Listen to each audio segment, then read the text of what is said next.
내가 만약 컨트랙을 작성해야 되는 사람의 입장이 된다면, 드래프트가 된다면 어떤 식으로 해야 될까라는 그런 어떤 가이드라인을 드리기 위함이고요. 제가 오늘 설명드리는 내용들은 제가 로스쿨에서 배웠던 내용들을 그리고 이렇게 뭐 여기저기 그 자료들을 모아서 제가 직접 작성을 한 자료인데요. 이 자료가 반드시 저희 지금 실무에서 100% 들어맞지는 않습니다. 하지만 이 드래프팅을 함에 있어서 기본이 어떻게 시작이 될지 어떤 그런 출발점을 한 번쯤 생각해 볼 수 있는 자료라고 생각하시면 되고요. 응용하셔서 활용하시면 될 것 같습니다. 일단은 계약서의 파트입니다. 반드시 이 방법이 맞진 않습니다. 하지만 계약서를 했을 때 건설뿐만 아니라 일반적인 계약서들도 프레임블이라는 게 있고요. 뭐 서문이라고 하나요? 그렇네요. 그 다음에 리사이클이 있고요. 그 다음에 어그리를 하겠다라는 그런 내용. 그 다음에 데피니션이 앞에 부분에 있는 경우도 있고 혹은 뒤에 이렇게 어넥스나 뒷부분으로 빠진 경우도 있겠죠. 그 다음에 뭐 액션 섹션이 뭐 이런 내용들은 여러 가지 우리가 흔히 알고 있는 우리의 의무사항이라든가 해야 될 일 뭐 이런 내용들이 담겨 있는 내용들이고요. 엔드 게임은 말 그대로 터미네이션을 어떻게 할 것인가, 자연스럽게 프렌들리하게 터미네이션이 될 것인가, 아니면 뭔가 좀 잘 안 돼서 강제적으로 터미네이션이 될 것인가 그런 내용들. 그다음에 마지막에 뭐 우리 시그니처 블록이 있죠. 그 부분. 그다음 스케줄 쓰는 여러 가지 뭐 추가되는 내용들이 되겠습니다. 그래서 이런 내용들로 대부분의 계약은 이루어져 있습니다. 그래서 이 계약서를 봄에 있어서 이런 부분들에 있어서 어느 부분을 과연 우리가 집중을 해야 될까 이런 생각을 한 번쯤 해볼 수 있을 것 같은데요. 1번, 2번, 3번 항목은 Introductory Provision이라 해서 이 계약서가 어떻게 처음 시작되는지 소개하는 수준이라고 볼 수 있겠죠. 네, 그리고 이 계약서의 내용들을 면면히 살펴보면 이걸 Reps and Warranties를 해가지고요. 시공사가 우리가 무슨 일을 하겠다, 우리가 무슨 일을 언제까지 하겠다, 뭐 이런 우리가 보증이라는 게 꼭 이렇게 장비 보증뿐만 아니라 시공사로서 어떤 의무사항을 지키겠다는 내용, 그다음에 Covenants and Rights는 Covenants는 하겠다, 하지 않겠다, 이런 건 하지 않겠다, 뭐 이런 의무사항이라든가 하지 않아야 되는 의무사항. Rights는 그 반대 개념이죠. 우리가 그런 의무사항을 가졌을 때 발주처가 우리가 안 했을 경우에 시공사에 너희 책임을 다하지 못했으므로 어떠한 뭐 컴펜세이션을 우리는 요청을 하겠다라든지 이런 권한을 발주처가 대부분 가지는 게 right이고요. 그다음 컨디션은 예를 들면 이런 거죠. 폴스 머저가 발생했을 경우에 우리 약속한 대로 뭐 돈을 보상을 받겠습니다. 이런 어떤 조건이 발생되는 경우에 대한 내용이고요. discretionary authority는 말 그대로 발주처가 이런 경우에 우리가 뭐 이렇게 승인을 해주겠다 이런 내용이 되고요. declaration은 아주 그냥 뭐라 해야 될까요? 특별한 내용이 없는 듯하게 어떤 분위기는 그냥 매우 플랫하게 가는, 예를 들면 중재지는 싱가포르이다, 이 계약서는 며칠부로 유효하다, 이런 내용들을 담긴 그런 문장들이 declaration입니다. 그래서 요 5개 정도의 내용 안에서 우리가 써있는 계약서들의 문구들이 여기 거의 대부분 포함이 되어 있습니다. 요것이거나 아니면 좀 겹쳐 있거나. 그래서 이거는 어떻게 보면 약간 기본적인 그냥 내용이라고 보시면 되고요. 저기서 1번 representation은 표시라고 우리가 얘기를 하는 건가요? 요 representation 보통 흔히 이제 reps and warranties라고 이렇게 말을 하는데요. 그거는 쉽게 말하면 이겁니다. 자동차 판매 계약이라고 하면 자동차를 판매하는 사람으로서 여러분이 자동차를 구매하라고 하시면 이 자동차는 딱 10만 마일 플러스 1마일까지 타고요. 계기판을 보세요. 그 다음에 보시다시피 현대차입니다. 그리고 현대 무슨 모델이고 몇 년식입니다. 엔진을 보니까 뭐 1.6 뭐 터보 엔진입니다. 이렇게 내가 말을 해주는 정확하게 내가 물건을 파는 사람으로서 내 물건에 대해서 정확하게 정보를 주는 내용이죠. 그래서 뭐 추가적으로 이제 좀 더 이해를 하기 쉽게 말씀드리자면 판매하는 사람의 입장에서는 이 Reps and Warranties가 작으면 작을수록 내가 보증할 내용이 적기 때문에 그렇게 하는 게 좋은 거고요. 내가 구매를 하는 입장에서는 Reps and Warranties가 최대한 상세하고 나한테 맞는지 이것들을 많이 알면 알수록 좋기 때문에 그런 부분에 있어서 계약서를 어떻게 드래프팅할 것인가에 이게 이거 달라지겠죠. 정보를 잘못 줬다라고 할 때 misrepresentation 했다라고 하는데 저 부분에 해당하는 그렇습니다. 거죠. 예. 사실 misrepresentation이라고 말을 하면 이제 단순히 정보를 줬다라는 수준을 조금 넘어서 약간 잘못, 그러니까 약간 일부러 인텐셔널하게 정보를 잘못 줬다라는 걸로 허위 진술 수준으로 사실상 법적으로 용어가 쓰이고요. 진행을 좀 해보겠습니다. 계약서입니다. 이거 뭐 저희 회사에서 쓰던 어떤 다른 폼인 것 같은데 제가 몇 개는 좀 수정을 했고요. 요 계약서 폼이 있고 또 다른 계약서 폼이 있습니다. 그냥 느끼기에 어떤 게 더 편한가요? 보시기에 요거하고 요거하고 그냥 편하게 한번 의견 말씀해 보시죠. 자, 첫 번째, 두 번째.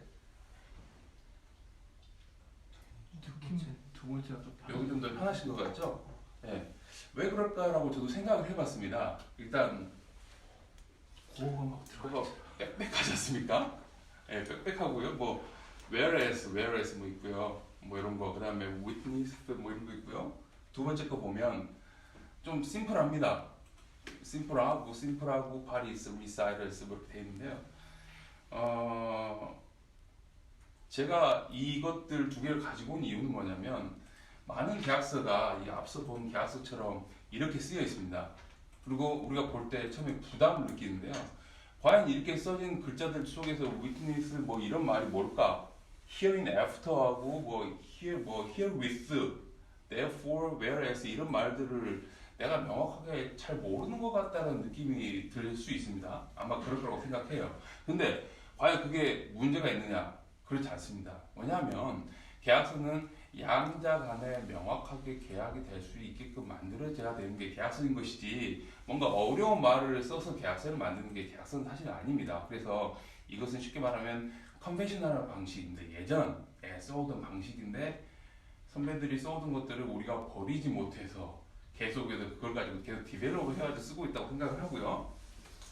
이거는 이제 조금 더 쉽게 쓰는 거죠. 아까 리사이틀이라는 말로 바꿨었지 않습니까? 이건 이제 사실 어떤 경우에는 더 쉽게 백그라운드라고 쓰기도 합니다. 그래서 사실 지금 컨트랙트 드래프팅의 추세는 지금 보시는 것처럼 조금 더 쉽고 명확하고 어려운 말을 빼고 누가 봐도 헷갈리지 않고 쉽게 이해할 수 있는 이런 드래프팅을 하자라는 그런 생각은 있습니다. 그래서 아까 앞서 말씀드렸던 introductory provision을 한번 보겠습니다. 프레임블인데요. 프레임블은 first paragraph입니다. 그래가지고 보시면은 아까 앞에서 보시면은 지금 뭐 이 부분이라고 보시면 되겠네요. first paragraph인데요. 뭐가 있냐면은 일반적으로 이 agreement의 이름, 이 계약서는 뭐 EPC 계약서다, 아니면은 무슨 뭐 필리핀 무슨 건설 계약이다, 이런 이름, 그 다음에 파리, 이 도대체 여기 들어가 있는 서로 계약하는 사람들이 누군가, 그 다음에 데이트, 날짜 정도가 들어가 있는 것입니다. 그래서 이때 보시면 여기 보시면 이제 뭐 이 컨트랙트하고 뭐 에너지 디벨롭먼트 이 발주처하고 이렇게 있고요, 날짜 뭐 이런 거가 들어가 있는 게 이 부분이 바로 프레임블입니다. 그 다음에 이제 리사이틀이고요. 백그라운드라고 보시면 됩니다. 그래서 백그라운드 리사이트 가끔 우리가 계약서를 드래프팅을 하거나 이제 리뷰를 할 때 어떤 분들은 이 리사이트를 면밀하게 읽어본 다음에 여기 있는 것들 꼬치꼬치 따져가지고 이렇게 합니다. 여기 보면은 얘가 이렇게 디벨롭먼트를 위해서 세워졌고 뭐 이렇게 무슨 일을 하려고 해서 뭐 해가지고 이렇게 보면 백그라운드가 쭉 나와 있는데요. 백그라운드는 뭐죠? 말 그대로 백그라운드입니다. 그렇기 때문에 여기 있는 내용에서 글자가 하나 틀렸다, 우리가 해야 될 일이 더 있다, 그렇다고 해서 여기에서 바인딩이 되지 않습니다. 계약적으로는. 그래서 리사이틀에 대한 내용은 이 계약서 없어도 되지만 이 계약서를 잘 모르는 사람이 봤을 때 이렇게 흘러와서 계약이 시작이 됐겠구나라는 것을 보여주기 위함이지 반드시 길게 들어가야 될 필요도 없고요. 바인딩이 되지 않는다는 점 참고를 하시고요. 그래서 not binding, never draft operative provisions in recitals. 그 말은 뭐냐면 바인딩이 되지 않으니까 여기에다가 중요한 내용을 적으면 안 돼요. 왜? 바인딩이 안 되니까. 뭐 시공사의 의무는 어쩌고 저쩌고 이걸 여기서 적어봤자 소용이 없다는 겁니다. 그래서 바인딩이 되지 않기 때문에 리사이클에다가 중요한 내용을 적는 거는 오류라고 보시면 되겠습니다. 그 다음은 데이트입니다. 날짜인데요.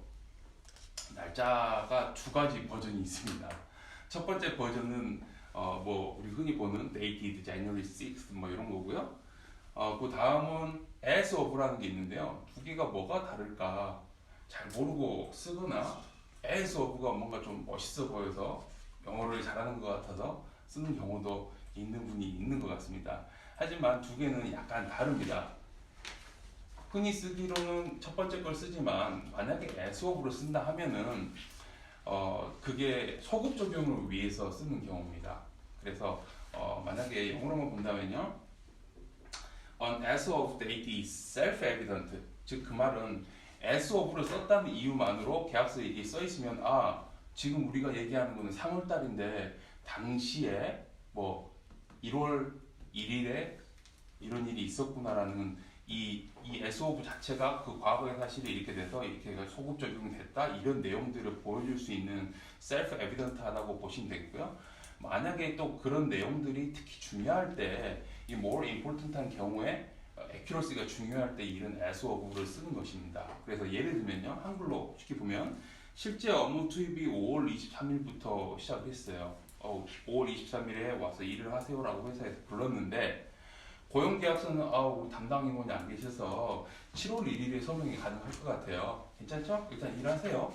근데 이제 7월 1일에 서명을 하되 5월 23일 거부터 유효한 걸로 해가지고 뭐 돈이랑 다 드리고 할 거예요. 걱정하지 마세요라고 했는데 당연히 내 입장이 좀 불안할 수도 있지 않습니까? 혹은 그때 당시부터 일했던 내용을 뭔가 명확하게 해놓을 필요가 있다.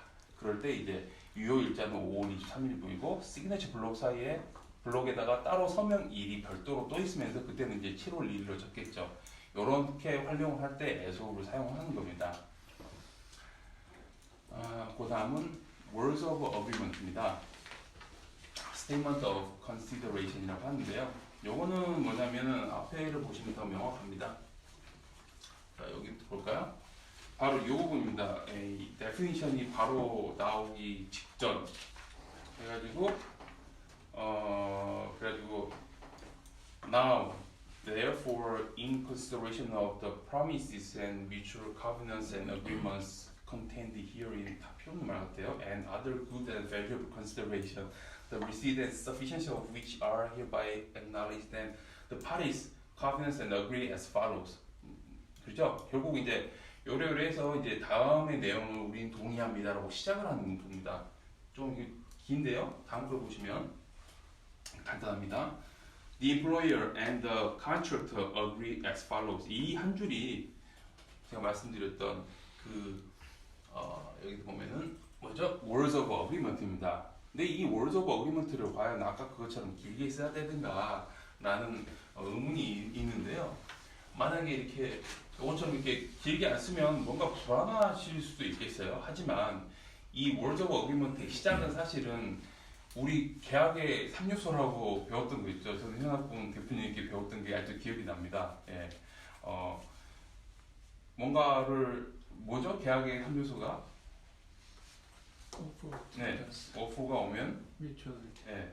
그러면 이제 서로 그걸 accept를 하고 그 와중에 또 있어야 되는 게 있잖아요. consideration. 예.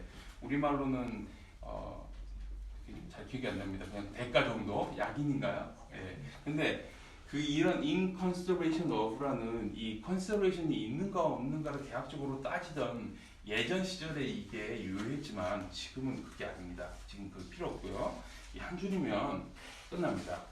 그게 예전에는 그렇게 발달이 되어 왔기 때문에 이 Words of Agreement가 당시에는 이제 consideration이 필요했다 해서 statement of consideration을 했지만 지금은 그런 걸 따지지 않습니다. 그래서 따지지 않고요.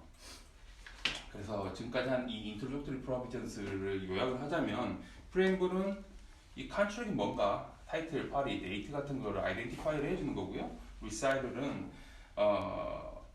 이 계약의 백그라운드가 뭔가, 컨텍스트, 전체적으로 분위기가 뭔가 이걸 얘기를 해주는 거고요.